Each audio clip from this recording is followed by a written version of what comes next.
నమస్తే city cable news కి స్వాగతం. ముందుగా బులెటిన్ లో హెడ్లైన్స్.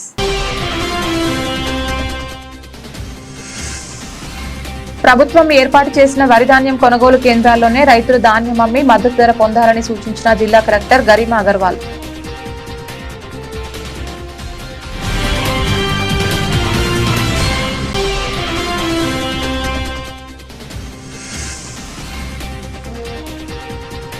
సిరిసిల్లలో గాలివాన బీభత్సం, విరిగిన చెట్లు, తెగిపడిన విద్యుత్ వైర్లు.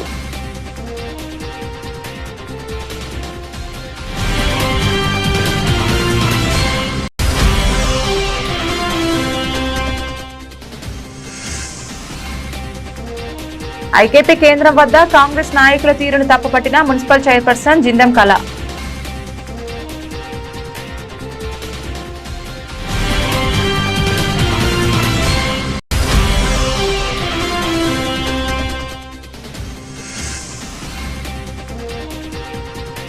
ఆర్టీసీ సమ్మెకు మద్దతు తెలిపిన ఏఐటీసీ బీఎస్పీ నాయకులు.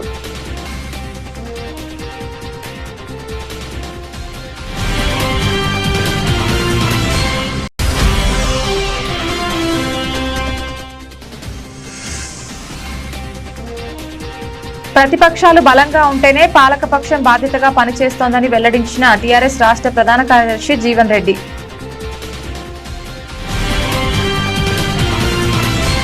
ప్రభుత్వం ఏర్పాటు చేసిన కొనుగోలు కేంద్రాల్లోనే రైతులకు మద్దతు ధర అందుతుందని జిల్లా కలెక్టర్ గరిమా అగర్వాల్ తెలిపారు.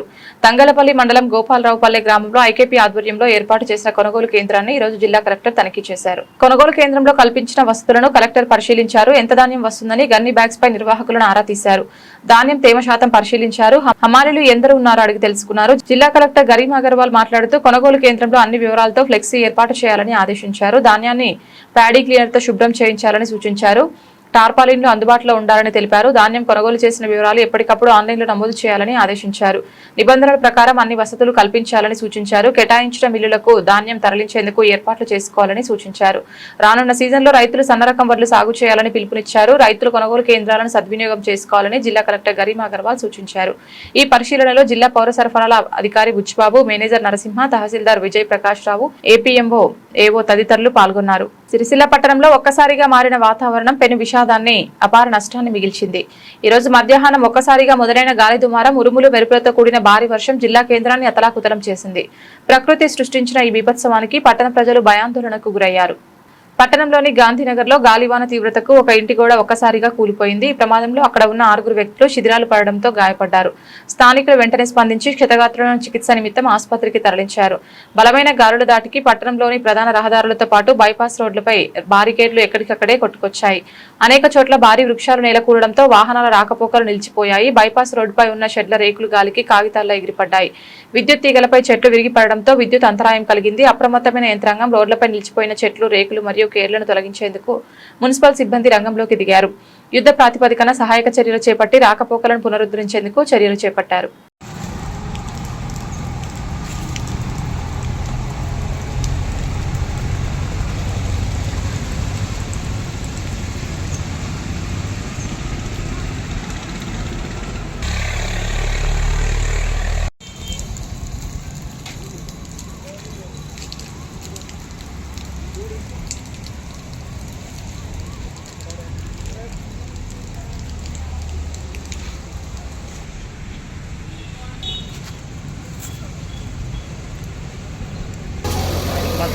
ఒకటి మస్తు మీద మందు పట్టిన సేమ్ బాగుంటుంది.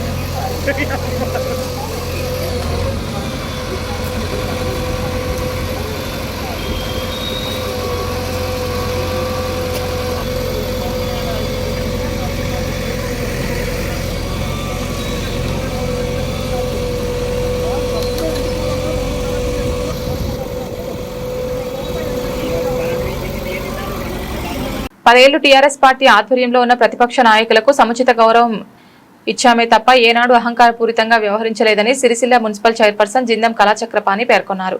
ఈ రోజు జిల్లా కేంద్రంలోని తెలంగాణ భవన్ లో ఏర్పాటు చేసిన మీడియా సమావేశంలో ఆమె మాట్లాడారు. మున్సిపల్ పరిధిలోని పెద్దూరు ఐకేపీ కొనుగోలు కేంద్రాన్ని ప్రారంభించేందుకు వెళ్లిన ఏఎంసీ చైర్పర్సన్ వ్యవహరించిన తీరు సరిగా లేదని మున్సిపల్ చైర్పర్సన్ జిందం కళ అన్నారు. ప్రోటోకాల్ ప్రకారం స్థానిక కౌన్సిలర్ కు కూడా విలువ ఇవ్వకుండా అగౌరవపరిచారని అన్నారు. ఈ విషయంపై జిల్లా కలెక్టర్ కు ఫిర్యాదు చేస్తామని వెల్లడించారు. ఈ సమావేశంలో టీఆర్ఎస్ నాయకులు, మున్సిపల్ కౌన్సిలర్లు తదితరులు పాల్గొన్నారు. మరి మెప్మా ఆధ్వర్యంలో పెద్దూరులో వడ్ల కొనుగోలు కేంద్రం ప్రారంభోత్సవంలో మరి అధికారులు ప్రజాప్రతినిధులు కొంతమంది మరి మమ్మల్ని ఆహ్వానించి మా మిస్సెస్ లింగంపల్లి భాగ్యలక్ష్మి నిలవాడి కౌన్సిలర్ గారిని అవమానించి మరి దళిత మహిళని చూడకుండా మరి అవమానించి మమ్మల్ని ప్రోటోకాల్ ఉల్లంఘించి మరి మా కొబ్బరికాయ కొట్టనీయకుండా మమ్మల్ని పిలవకుండా చేసిన జిల్లా అధికారులపై మరియు సంబంధిత నాయకులపై జిల్లా కలెక్టర్ గారు వెంటనే చర్య తీసుకోవాలి. మరి చర్య తీసుకొని ఎడల మరి మేము ఎస్సీ ఎస్టీ కమిషన్ కానీ మానవ హక్కుల కమిషన్ కానీ సంప్రదించి మరి వారిపై చట్టరీత్యా చర్య తీసుకునే విధంగా మేము పోరాటం చేస్తాం. మరి కాంగ్రెస్ ప్రభుత్వం మరి దళితులను అవమానించడానికేనా? మరి దళిత మహిళ ఒక ప్రజాప్రతినిధిని చూడకుండా మరి అవమానించి మరి కాంగ్రెస్ ప్రభుత్వం రేవంత్ రెడ్డికి ఇవే నేర్పుతుండా? మరి ప్రజాప్రభుత్వం అని చెప్పుకునే మీరు ప్రజలను అగౌరవపరుచుకుంటూ ఒక వడ్ల కొనుగోలు కేంద్రానికి గౌరవ చైర్పర్సన్ గారు వచ్చే వరకు అండ్ మా Mrs Lingampally Bhagyalakshmi ward councillor వచ్చే వరకు ఆగకుండా అవమానించి మరి మేము ప్రజల చేత ఎన్నుకోబడిన మమ్ములనే అవమానించి వాళ్ళు కాంగ్రెస్ పార్టీ నాయకులు మరి అవమానించి వాళ్ళు ఎటువంటి పదవులు లేకున్నా మరి నామినేట్ పోస్టులు ఉండి మరి ప్రజలతో ఎన్నుకోబడిన వారిని అవమానించే విధంగా మరి వాళ్ళ యొక్క చర్యలు ఉన్నాయి. కాబట్టి తగు చర్య తీసుకొని వారిపై మరియు జిల్లా అధికారులపై చర్య తీసుకోవాలి. లేని ఎడల మరి మేము కూడా ఒక దళితులం మరి లేని ఎడల ధర్నా చేసి మరి మీపై చట్టరీత్యా చర్య తీసుకునే విధంగా మరి అధికారులు కానీ ప్రజాప్రతినిధులు కానీ జిల్లా కలెక్టర్ గారు దీనిపై వెంటనే చర్య తీసుకోవాల్సిందిగా విజ్ఞప్తి చేస్తున్నాం. లేని ఎడల మేము దళిత సంఘాల ఆధ్వర్యంలో మరి ధర్నా చేయడానికి కూడా సిద్ధంగా ఉన్నాం, వెనుకాడమని తెలియజేస్తున్నాం. సిరిసిల్ల పట్టణంలో నిన్నటి రోజున మున్సిపల్ పరిధిలో మిట్మా ఆధ్వర్యంలో ధాన్యం కొనుగోలు కేంద్రాలు మరి 8వ వార్డులో స్టార్ట్ చేసుకోవడం జరిగింది. మరి ఎందుకంటే మధ్యాహ్నము 3కి ఎండ ఉంటుందని 4 వరకు పెట్టుకుందామని మనకు మున్సిపల్ అధికారులు చెప్తే నేను కరెక్ట్ అన్న టైంకి పోయినా 4 వరకు పోయినాక నేను కొబ్బరికాయ పడుతుందన్న ముందే తీసుకొని నేను కొత్తవరకు తీసుకొని మరి తన కూడా ఏంటి చైర్మన్ గారు ఉన్నారు తన కూడా కొబ్బరికాయ కొట్టింది. మరి వార్డు కౌన్సిలరు ఇంకో కళ్యాణి అని ఆమె కూడా ఉన్నది. మరి స్థానిక కౌన్సిలర్ 8వ వార్డు భాగ్యలక్ష్మి లేదా నేను మా చుట్టూ చూసే లోపలనే కొబ్బరికాయ కొట్టి మరి తొందరగా కత్తెర తీసుకొని రిబ్బన్ కటింగ్ చేయడం జరిగింది. సరే మేము అక్కడ ఏమనలే సరే కానీ మరి మన మున్సిపల్ అధికారులకు ఫోన్ చేసి అడిగినా మరి ఇది ఎవరి ఆధ్వర్యంలో జరుగుతుంది మరి మెట్మానా ఏఎంసీ అంటే లేదమ్మా మన మెట్మా దానిని మనం తీసుకుంటున్నామని చెప్పడం జరిగింది. సరే మరి తీసుకోండి మీరు మరి ఎలా మరి మన జిల్లా అధికారులు ఉన్నారు కదా వాళ్ళ దృష్టికి తీసుకెళ్తాం. మరి నేను ఒక ప్రోటోకాల్ ప్రకారం లేకుండా మరి స్థానిక కౌన్సిలర్ లేకుండా కూడా రిబ్బన్ కటింగ్ చేసిరని నేను రావడం జరిగింది. మరి అదే పూర్తి స్థాయిలో మళ్ళీ ఇంకో వార్డు కూడా పోతే స్థానిక కౌన్సిలర్ నాకు ఫోన్ చేయడం జరిగింది. మరి మేడం మీరు రాలేరు మరి మీరు లేని మేము ఎట్లా ఓపెనింగ్ చేస్తామంటే సరే నేను వస్తున్నాను పోయే వరకు అక్కడ చిన్న కౌన్సిలర్ వాళ్ళ మధ్యలో ఏదో గొడవ జరిగింది. మరి అదేవిధంగా కౌన్సిలర్ కూడా రిబ్బన్ కటింగ్ చేయడం జరిగింది. మరి మళ్ళా 1వ వార్డులో కూడా రగుడుల కూడా మళ్ళీ ధాన్యం కొనుగోలు కేంద్రం స్టార్ట్ చేసుకోవడానికి మళ్ళీ పోయినాము. ఇక అక్కడ ఏమో అంటే ఏం కాలే ఎందుకు వచ్చినావు అని గొడవలు అయితే నేను ప్రోటోకాల్ ప్రకారము నేను ఉండాలని నేను కొబ్బరికాయ కొడుతుంటే నువ్వు ఎందుకు వచ్చి ఉన్నాడు అని ఏఎంసీ చైర్మన్ భర్త అంటే ఏం మాట్లాడుతున్నావు అని అన్నది. ఏం మాట్లాడుతున్నావా అని ఇష్టం వచ్చినట్టు మాట్లాడింది. ఆ మాటకు నేను తర్వాత చెప్తా సమాధానం. ఎందుకంటే మనము మరి 10 ఏళ్ళు అధికారంలో ఉన్నాము. నేను మున్సిపల్ చైర్పర్సన్ ఉన్నప్పుడు తన కూడా ఏఎంసీ చైర్మన్ 1 సంవత్సరం ఉంది.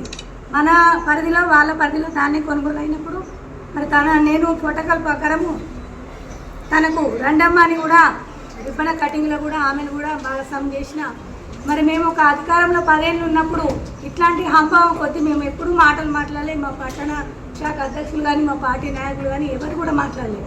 ఒక మహిళని చూడకుండా కూడా, వయసు పెద్దని చూడకుండా కూడా నేను జరుగు ఏం మాట్లాడుతున్నావు అన్నందుకు మరి రాలబడతానని. ఎస్, నేను కూడా ఈ ప్రెస్ వీడియో ముందే చెప్తున్నాను. నువ్వు ఎలా మాట్లాడినావో రివర్స్ నేను కూడా నీ పగలగొడతా, రాలగొడతా. అదే చెల్లుకు చెల్లు. కాకపోతే నువ్వు ఈ రకంగా అధికార పార్టీలు ఉన్నాయని ఆంభావం కొద్ది మాట్లాడుతున్నావు. ఆంభావం ఎప్పుడు పనిచేయది. వయసుకు విలువయాలి, మనసులకు విలువయాలి. మనసు అనేది, గౌరవం అనేది ఇచ్చిపుచ్చుకుంటేనే విలువ ఉంటుంది.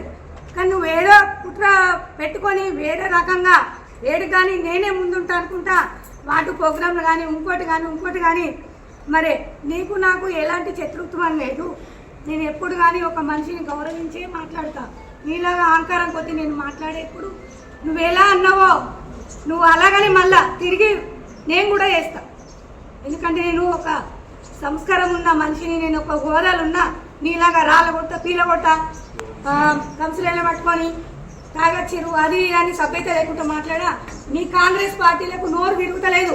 వాళ్ళకు వీడియో తీసుకుంటూ వాళ్ళకు కప్పు వాసన వస్తుంది. కానీ మేము వెంటనే నేను కూడా వీడియో ముందు మాట్లాడినా కానీ అట్లా మాట్లాడలే. నువ్వు మాట్లాడిన మాటలకు తిరిగి మళ్ళా కూడా చెప్తున్నాను, నేను కూడా తిరిగి రాలగొట్టే సత్తా నాకున్నది. ఆర్టీసీని తక్షణమే ప్రభుత్వంలో విలీనం చేయాలని ఏఐటీసీ జిల్లా ప్రధాన కార్యదర్శి కడారి రాములు డిమాండ్ చేశారు. ఈ రోజు కొత్త బస్టాండ్ వద్ద ఆర్టీసీ సమ్మెలో పిలుపులో భాగంగా ఆర్టీసీ కార్మికులకు బీఎస్పీ పార్టీ నాయకులతో కలిసి మద్దతు తెలిపి మాట్లాడారు. పీఎఫ్, సీసీఎస్ బకాయిలను వెంటనే చెల్లించాలని, ఎలక్ట్రిక్ బస్సులను ప్రభుత్వమే కొనుగోలు చేసి ఆర్టీసీకి ఇవ్వాలని, ఆర్టీసీ కార్మికులతోనే వాటిని నడిపించేలా చూడాలని ప్రభుత్వానికి విజ్ఞప్తి చేశారు. పనిబద్ధత కల్పిస్తూ వెంటనే చర్చలు జరిపి అన్ని రకాల ఆర్టీసీ ఉద్యోగ సమస్యలు పరిష్కరించాలని అన్నారు. ఈ కార్యక్రమంలో ఏఐటీసీ నాయకులు వడ్డేపల్లి లక్ష్మణ్, ఆర్టీసీ భాను, బహుజన్ సమాజ్ పార్టీ రాష్ట్ర ఈసీ మెంబర్ ఎనగందుల వెంకన్న, రాజన్న సిరిసిల్ల జిల్లా అధ్యక్షులు కొమ్మట అశోక్, నియోజకవర్గ అధ్యక్షులు ఎడ్ల అరుణ్ కుమార్, నియోజకవర్గ general secretary Kommata Venu, town president Taduka Bhanu తదితరులు పాల్గొన్నారు.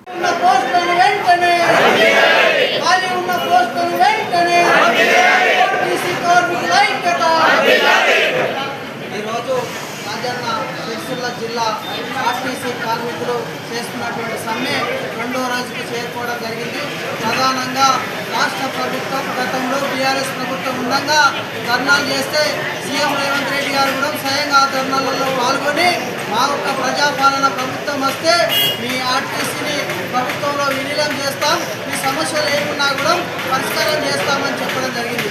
కానీ ఈ యొక్క మహాలక్ష్మి పథకం పెట్టి 2 సంవత్సరాలు గడుస్తూ ఉన్నా కూడా ఆర్టీసీ సేవలు గుర్తిస్తూ ఉన్నారు. వాళ్ళ యొక్క సేవలు ఉపయోగించుకుంటూ ఉన్నారు కానీ వాళ్ళ శ్రమను గుర్తిస్తలేదు. ఎందుకని మేము సందర్భంగా తెలియజేస్తా ఉన్నాం.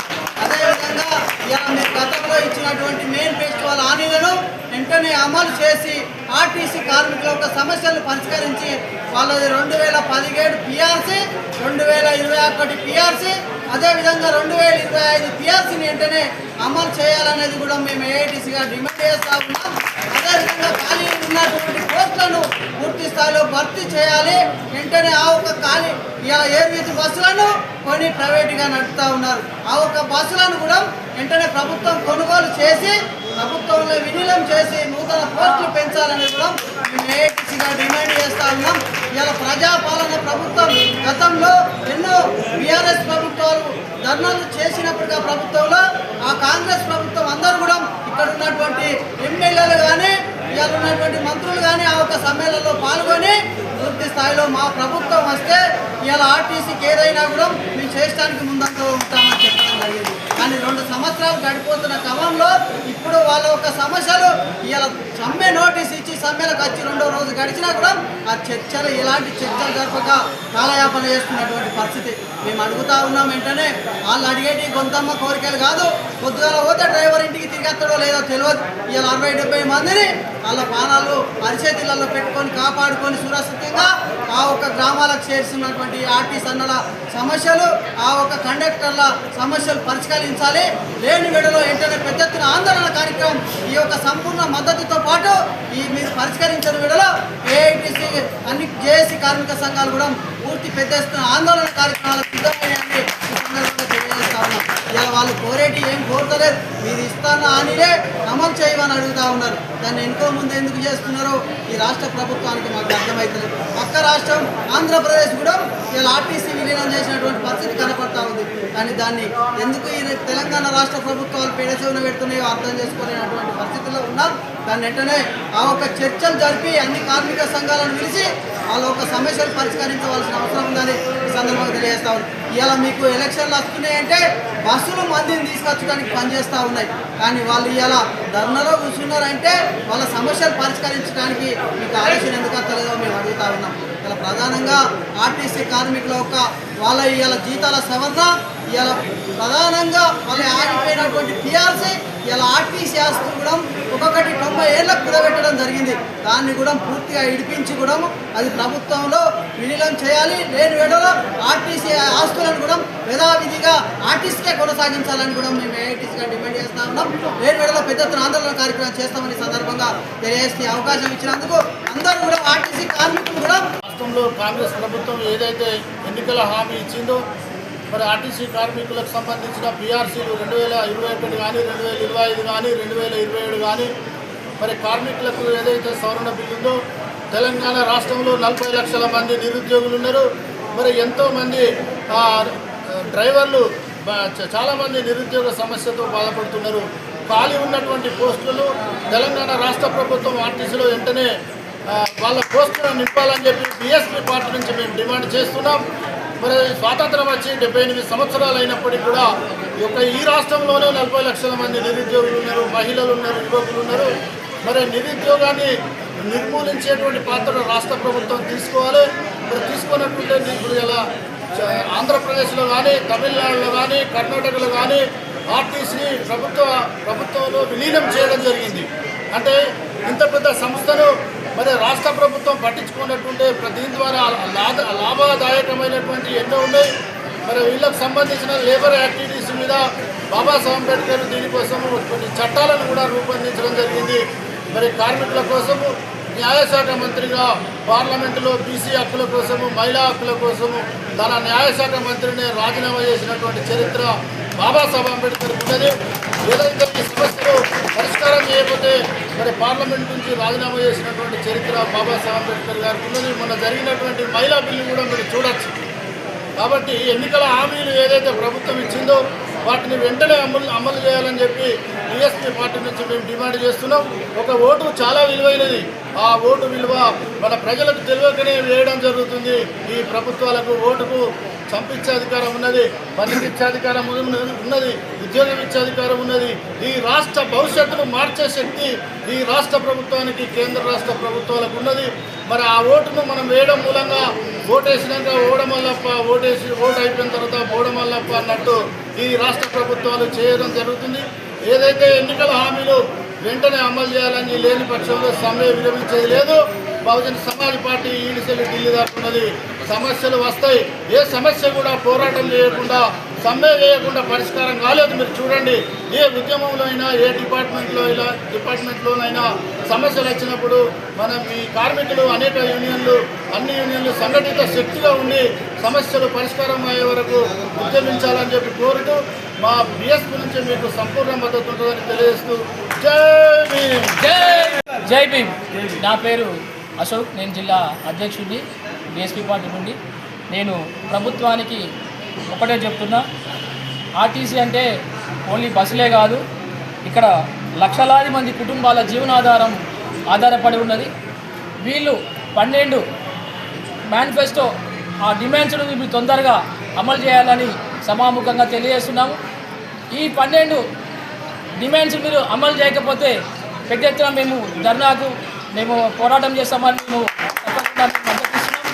అలాగే కార్మికులంటే ఒక బస్సు నడిపేటోళ్ళు కాదు, కార్మికులంటే ఈ దేశంలో, ఈ రాష్ట్రంలో చాలా ఉన్నతమైనటువంటి వాళ్ళ భవిష్యత్తు, మనం అందరి భవిష్యత్తు కూడా ఉన్నది కార్మికులు చేసే బస్సు నడపడం కానీ, కండక్టర్లు చేసే పని విధానం కానీ మనమందరం కూడా మా బీఎస్పీ తరఫు నుంచి మేము పోరాటం చేయడానికి సిద్ధంగా ఉన్నాం. జై భీమ్, జై భారత్. ప్రతిపక్షాలు బలంగా ఉంటేనే పాలకపక్షం బాధ్యతగా పనిచేస్తోందని మాజీ ఎమ్మెల్యే టీఆర్ఎస్ రాష్ట్ర ప్రధాన కార్యదర్శి టి జీవన్ రెడ్డి అన్నారు. ఈ రోజు సిరిసిల్లలోని తెలంగాణ భవన్లో ఏర్పాటు చేసిన మీడియా సమావేశంలో ఆయన టీఆర్ఎస్ నాయకులతో కలిసి మాట్లాడారు. కాళేశ్వరం ప్రాజెక్టుపై హైకోర్టు ఇచ్చిన తీర్పు కాంగ్రెస్ ప్రభుత్వానికి చెంపపెట్టి లాంటిదని జీవన్ రెడ్డి అన్నారు. తన రాజకీయ జీవితంలో 5 ముఖ్యమంత్రులను చూశానని 2.5 ఏళ్లలో ఇలాంటి సీఎం వద్దు అని ప్రజలు కోరుకోవడం చూస్తుంటే ఆశ్చర్యం వేస్తోందని వెల్లడించారు. కేసీఆర్ పై విమర్శలు చేస్తూ సీఎం రేవంత్ రెడ్డి పబ్బం గడుపుకుంటున్నారు తప్ప పాలనపై దృష్టి సాధించడం లేదని ఎద్దేవా చేశారు. కాళేశ్వరం ప్రాజెక్టు ఈ ప్రాంతానికి వరప్రదాయిని, దీనిపై రాజకీయ కక్ష తగదన్నారు. రేవంత్ పోవాలి, కేసీఆర్ రావాలని ప్రజలు గట్టిగా కోరుకుంటున్నారని తన అభిప్రాయం వ్యక్తం చేశారు. ఈ సమావేశంలో జిల్లా బీఆర్ఎస్ అధ్యక్షులు తోట ఆగయ్య, నాఫ్కాబ్ చైర్మన్ కొండూరి రవీంద్రబాబు, సిరిసిల్ల పట్టణ టీఆర్ఎస్ అధ్యక్షులు జిందం చక్రపాణి, మాజీ జడ్పీ చైర్పర్సన్ న్యాలకొండ అరుణ రాఘవరెడ్డి, మున్సిపల్ కౌన్సిలర్లు, టీఆర్ఎస్ నాయకులు తదితరులు పాల్గొన్నారు. అయితే గాంధీ భవన్లో రచించిన కమిషన్ రిపోర్ట్ గుట్టదాగలైందనేది నిన్న కోర్టు తీర్పు ద్వారా మనకు స్పష్టంగా తెలిసిపోయింది. కుట్రపూరితమైన ఒక ఆలోచనతో, దుర్మార్గమైన ఆలోచనతో కేసీఆర్ గారు చేసిన ఒక గొప్ప పని అనేక సంవత్సరాలు జవహర్లాల్ నెహ్రూ గారి నుండి మొదలు పెడితే పెద్దలందరూ కూడా ఒక్కొక్క ప్రాజెక్టు కట్టడానికి 10ల సంఖ్యలో 10 సంవత్సరాలు, 20 సంవత్సరాలు, 50 సంవత్సరాల వరకు కూడా పూర్తి కాని ప్రాజెక్టులు కేవలం 3 సంవత్సరాల్లోనే ఒక గొప్ప ప్రాజెక్టును తయారు చేసి కేవలం రైతాంగానికి నీళ్ళు అందించడమే కాదు, 70% తెలంగాణకు మంచి నీళ్ళు అందించే ఒక గొప్ప పథకాన్ని ఇవాళ రూపొందించి తయారు చేసి యావత్ ప్రపంచం దిగ్భ్రాంతి చెందే విధంగా ఇంత గొప్పగా పని చేయగలరా ఇంత తక్కువ సమయంలో అని అందరూ ముక్కు మీద వేలేసుకొని విస్మయిపోయిన విషయాన్ని కూడా మనం ఒకసారి చెప్పుకుంటూ చాలా విషయాల్లో కేవలం ఇప్పుడే ఆగేగా చెప్పింది. కాళేశ్వరం అనేది కేవలం ఒక మేడిగడ్డ కాదు, అనేక కాంపనెంట్స్ ఉన్నాయి. దాంట్లో ఒక 100 కాంపనెంట్స్ ఉన్నాయి. ఇవాళ ఏ కాళేశ్వరం కూలిపోయిందో, కాళేశ్వరం పనికిరాదో అన్న కాళేశ్వరం నుండే హైదరాబాద్కు మల్లన్న సాగర్ నుండి నీళ్లు తీసుకుపోయే పథకాన్ని కూడా ఇవాళ ఆయన ఫౌండేషన్ వేసింది. అదే కాకుండా నల్గొండ జిల్లాలో ఇంకో ప్రాజెక్ట్ కూడా నీళ్లు అందించడానికి ఇదే మల్లన్న సాగర్ నుండి నీళ్లు అందించే దానికి కూడా శంకుస్థాపన చేసే విషయం కూడా ఒకసారి రేవంత్ రెడ్డి గుర్తు చేసుకోవాలి. అదే కాదు, రైతాంగం ఇవాళ సిరిసిల్లలోనే మనం కూర్చొని చూస్తూ ఉంటే గత 7-8 సంవత్సరాల నుంచి కాళేశ్వరం ప్రాజెక్టు తయారైనాక మిడుమానేరే కాదు ఇతర ప్రాజెక్టులు అన్నీ అయినాక ఏ రకంగా ఇక్కడ పంటలు మన భూమి ఏదైతే ఉన్నదో సాగు విస్తీర్ణం ఏ రకంగా పెరిగింది, ఏ రకంగా వరద కాలువ పక్కన ఉన్న భూములు బ్రహ్మాండమైన లక్షలాది ఎకరాల్లో ఇవాళ పంట ఏ రకంగా పండుతా ఉన్నది అనేది కూడా రైతాంగం ఒకసారి అందరూ కూడా మళ్ళీ గుర్తుంచుకోవాలి. ఇప్పుడు మీకు కూడా సుస్పష్టమైంది. ఇవాళ ఇప్పటి వరకు కాంగ్రెస్ ప్రచారం ఏదైతే ఉన్నదో దుష్ప్రచారం కేవలం అబద్ధాల పునాదుల మీద నిర్మాణమైంది. అది నిన్నటికి కూలిపోయింది. హైకోర్టు తీర్పుతో కూలిపోయిన విషయాన్ని కూడా మీరు ఒకసారి గమనించాలి. 4,000 కోట్లతో కట్టిన మేడిగడ్డ, ఆగయ్య గారు చెప్పినట్టు 175 పిల్లర్లు ఉన్న మేడిగడ్డ కేవలం 2 పిల్లర్లు కూలిపోతే మొత్తం 1,00,000 కోట్ల రూపాయలు బూడిద పాలైంది, నీటి పాలైంది, గోదావరి పాలైంది అని దుష్ప్రచారం చేసిన విషయం మరొకసారి ఇవాళ దీని ద్వారా మనం అందరం తెలుసుకోవాల్సిన అవసరం ఉన్నది. ఆ మేడిగడ్డ 2 పిల్లర్లు ఖచ్చితంగా ఇవాళ రిపేర్ చేయవలసిన అవసరం ఉన్నది. మళ్ళీ నీళ్ళు అందించవలసిన అవసరం ఉన్నది.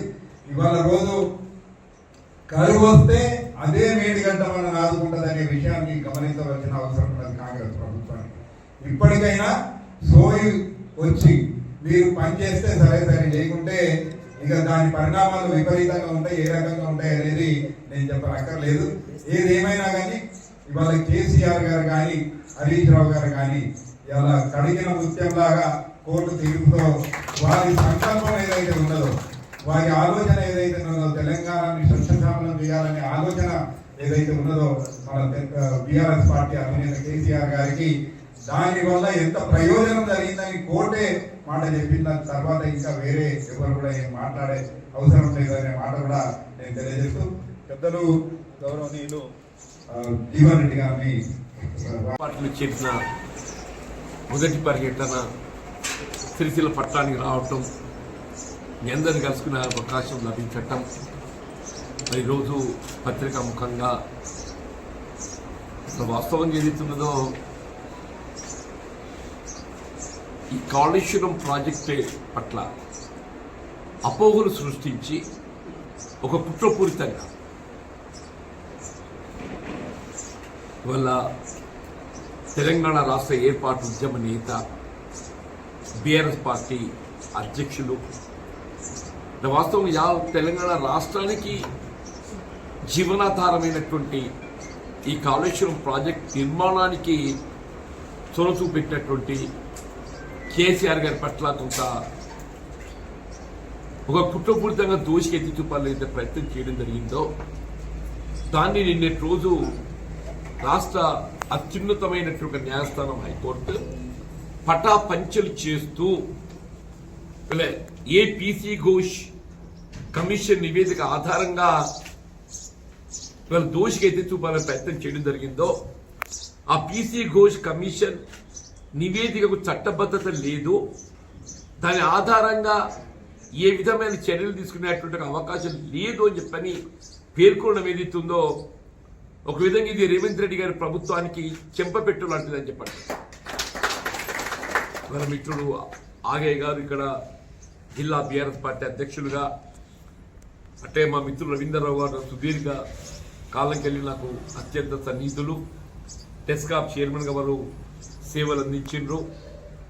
ఇక్కడ నూతనంగా మున్సిపల్ చైర్పర్సన్గా బాధ్యతలు చేపట్టినటువంటి చైర్పర్సన్ గారు, వైస్ చైర్పర్సన్ గారు, కౌన్సిలర్ సోదరులు సోదరిమణులు, పట్టణ బీఆర్ఎస్ పార్టీ అధ్యక్షులు, మాజీ జిల్లా ప్రజా పరిషత్ చైర్పర్సన్, వైస్ చైర్పర్సన్, వివిధ హోదాల్లో ఉన్నటువంటి బీఆర్ఎస్ పార్టీ నాయకులు అందరూ కూడా చెప్పంటున్నాయి. ఈరోజు హృదయపూర్వకంగా నమస్కారం చెప్తూ మిత్రులు ఆగయ్య గారు, రవీంద్రరావు గారు చాలా విషయాలు చెప్పారు. ఇంకా కొన్ని దాన్ని జోడిస్తాను చెప్పండి. అంటే వాస్తవంగా ఆయన ఉమ్మడి రాష్ట్రంలో వైఎస్ రాజశేఖర రెడ్డి గారు ముఖ్యమంత్రి ఉండగా వీళ్ళు తెలంగాణ రాష్ట్రానికి వీళ్ళ జీవనాధారమైనటువంటి ఒక ప్రాణహిత నది జలాలను మళ్లింపు చేయాలనే యొక్క భావన సంకల్పంతో తుమ్మడియేటి వద్ద 152 మీటర్ల ఎత్తుతోని బ్యారేజ్ నిర్మాణం చేయగలిగినట్టయితే మనం ఎల్లంపల్లి వరకు ఒక లిఫ్ట్తో నీరు వస్తుందని చెప్పి భావించేది. ఆనాడు మహారాష్ట్రలో కాంగ్రెస్ ప్రభుత్వం, మహారాష్ట్రలో కాంగ్రెస్ ప్రభుత్వం ఆనాటి నుండి కూడా మహారాష్ట్ర ప్రభుత్వం ఏదైతుందో 152 మీటర్ల ఎత్తుతో బ్యారేజ్ నిర్మాణం చేయడం సాధ్యం కాదు, వాళ్ళు కేవలం 148 మీటర్ల వరకు మాత్రమే ఈ బ్యారేజ్ నిర్మాణానికి వాళ్ళు వారి యొక్క ఆమోదం తెలపడము, దాని పర్యవసానం ఏదైతుందో ఉమ్మడి రాష్ట్రంలో దశాబ్ద కాలం గడిచినా కానీ మనం కాలువలే తవ్వుకున్నాం, కానీ బ్యారేజ్ నిర్మాణానికి ఏదైతుందో వీళ్ళ పురోగతి ముందుకు పోలేకపోయినాం. మనం కారణం ఏంటంటే మహారాష్ట్ర ప్రభుత్వం 145 మీటర్లు మించి పైకి మనం బ్యారేజ్ నిర్మాణం చేయడానికి వారు అంగీకరించకపోవడం. వీళ్ళు తెలంగాణ రాష్ట్రం ఏర్పడిన తర్వాత రాష్ట్ర ముఖ్యమంత్రి వర్యులు ఆనాటి తెలంగాణ రాష్ట్ర ఉద్యమ నేత కేసీఆర్ గారు ఏదైతుందో మరొక్కసారి మహారాష్ట్ర ప్రభుత్వంతో చర్చలు చేసి భవిష్యత్తు ప్రణాళిక రూపొందిస్తుందామని చెప్పని ఏదైతే ముందుకు పోవడం జరిగిందో అప్పుడు ఇరిగేషన్ శాఖ మంత్రులు హరీష్ రావు గారు సుదీర్ఘమైన చర్చల తదుపరి కూడా వీళ్ళు తుమ్మడిహేటి వద్ద ఏ పరిస్థితులలో కూడా 148 మీటర్ల కంటే ఎత్తు పెంచుకోవడానికి మాత్రం వీల్లేదు, మీరు దిగువన నీరు ఎంత లభ్యత ఉన్నా వినియోగించుకోవద్దని చెప్పని మహారాష్ట్ర ఒక ఒప్పందానికి వచ్చింది. మనం తుమ్మడిహట్టి వద్ద 148 మీటర్ల ఎత్తుతో బ్యారేజ్ నిర్మాణానికి ఒకవైపు ఒప్పందం కుదుర్చుకుంటూ దిగువన మేడిగడ్డ వద్ద 100 మీటర్ల ఎత్తుతో, దిగువన మేడిగడ్డ వద్ద 100 మీటర్ల ఎత్తుతో అక్కడ ఛత్తీస్గఢ్ ప్రభుత్వంతో కానీ మహారాష్ట్ర ప్రభుత్వంతో కానీ ఏ విధమైన అభ్యంతరాలు లేకుండా ఇప్పుడు మనకు తుమ్మడిహట్టి వద్ద ఏదైతుందో కేవలం 60 టీఎంసీ మాత్రమే నికర జలాలు పొందే అవకాశం ఉన్నది. తుమ్మడిహట్టి వద్ద కేవలం 60 టీఎంసీ మాత్రమే నికర జలాలు పొందే అవకాశం ఉన్నది. అదే దిగువ మేడిగడ్డకు వస్తే 300 టీఎంసీ పైన అక్కడ, ఎందుకంటే ఈ ప్రాణహిత తోడు మన గోదావరి నది జలాలు కూడా సంగమం కలుస్తాయి, మానేరు నది జలాలు కూడా కలిసే అవకాశం ఉంది అక్కడ. కాబట్టి అక్కడ మన పుష్కలంగా నీరు లభ్యత ఉన్నది. ఇప్పుడు మేడిగడ్డ వద్ద బ్యారేజ్ నిర్మాణం చేయడంతో మనకు ఒక 2 లిఫ్ట్లు అదనంగా మనకు భారం పడుతుంది. కానీ ఈ 2 లిఫ్ట్ల అదనం భారం పడ్డప్పటికీ కూడా యావత్ తెలంగాణ రాష్ట్రాన్ని సస్యశ్యామలం చేసే విధంగా దాదాపు 37 లక్షల ఎకరాల నీటి లభ్యత సాగు, అట్లే త్రాగునీటి కొరకు, పారిశ్రామిక అవసరాల కొరకు, హైదరాబాద్ నగర అవసరాల కొరకు మనం ఇంతైనా నీరు పొందే అవకాశం ఉన్నటువంటి మేడిగడ్డ వద్ద బ్యారేజ్ నిర్మాణం చేస్తే భవిష్యత్ తరాలకు మన గోదావరి నదీ జలాలపై హక్కు పొందబోతామని చెప్పి అంటున్నాడు.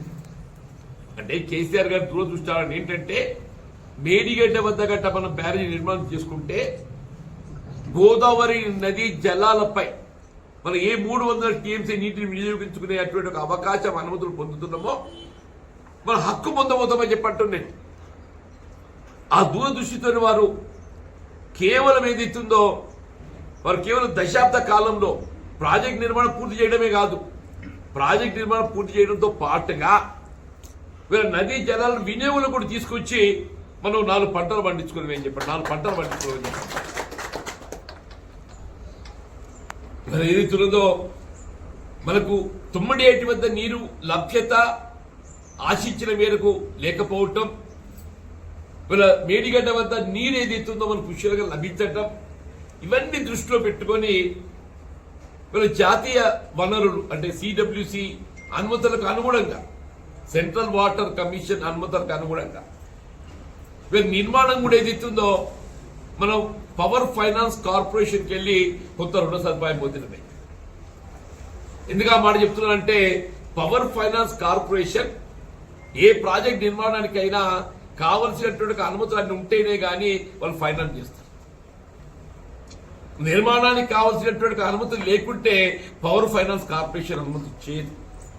వీళ్ళు పవర్ ఫైనాన్స్ కార్పొరేషన్ తోని మనం రుణ సదుపాయం పొందగలిగినాము అని చెప్పారంటే నిర్మాణానికి కావాల్సినటువంటి అనుమతులు అన్ని కూడా మనం పొందడంతోనే మన పవర్ ఫైనాన్స్ కార్పొరేషన్ కానీ జాతీయ బ్యాంకులే కానీ మన రుణ సదుపాయం పొందడం జరిగిందని చెప్పి కాళేశ్వరం ప్రాజెక్టే ఇప్పుడు మిత్రులు పేర్కొన్నట్టు ఇది ఒక 100 కాంపోనెంట్స్ ఉన్నాయి. అందులో కాళేశ్వరం ప్రాజెక్ట్ అంటే వీళ్ళు కేవలం మేడిగడ్డ, అన్నారం, సుందిల్లే కాదు, మేడిగడ్డ, అన్నారం, సుందిల్ల, ఎల్లంపల్లి, నందిమేడారం, మన ఎల్ఎండి, మిడిబానేర్, వరద కాల్వ, మల్లన సాగర్, రంగనాయక సాగర్, కొండపోచమ్మ సాగర్ ఇట్లా చెప్తూ పోతుంటే ఏదైతుందో 100 కాంపోనెంట్స్ ఉన్నాయి. అందులో ఈ 100 కాంపోనెంట్లలో మేడిగడ్డ ఒక కాంపోనెంట్.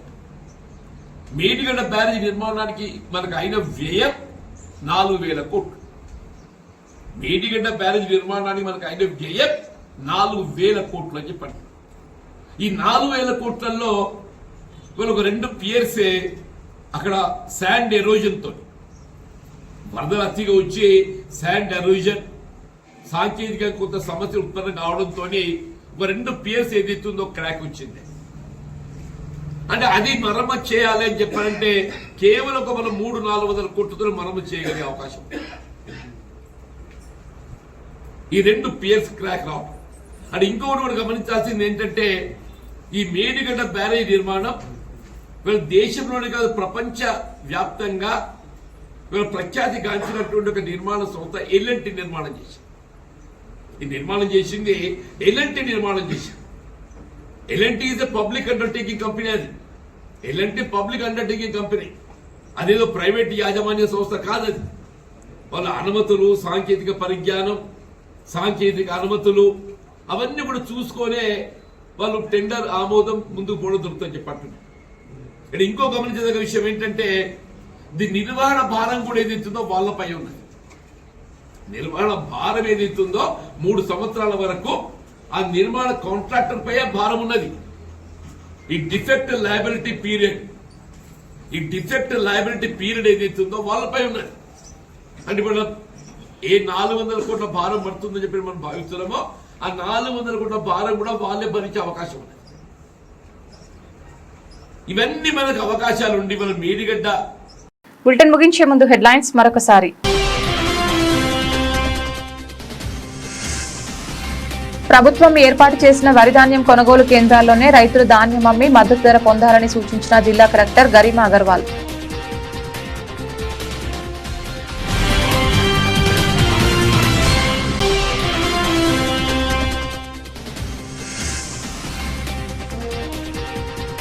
సిరిసిల్లలో గాలివాన బీభత్సం, విరిగిన చెట్లు, తెగిపడిన విద్యుత్ వైర్లు.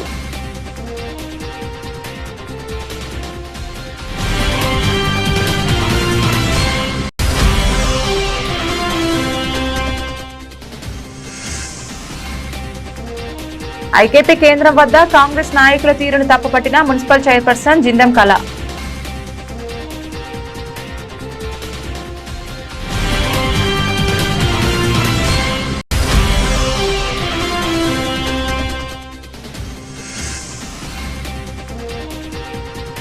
ఆర్టీసీ సమ్మెకు మద్దతు తెలిపిన ఏఐటీసీ బీఎస్పీ నాయకులు.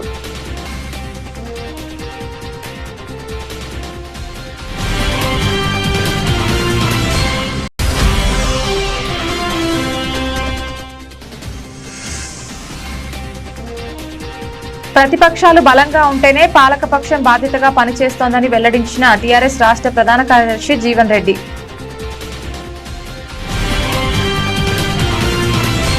ఇది ఇవాల్టి బులెటిన్. తిరిగి మరొక బులెటిన్లో మళ్ళీ కలుద్దాం. అంతవరకు సెలవు. నమస్కారం.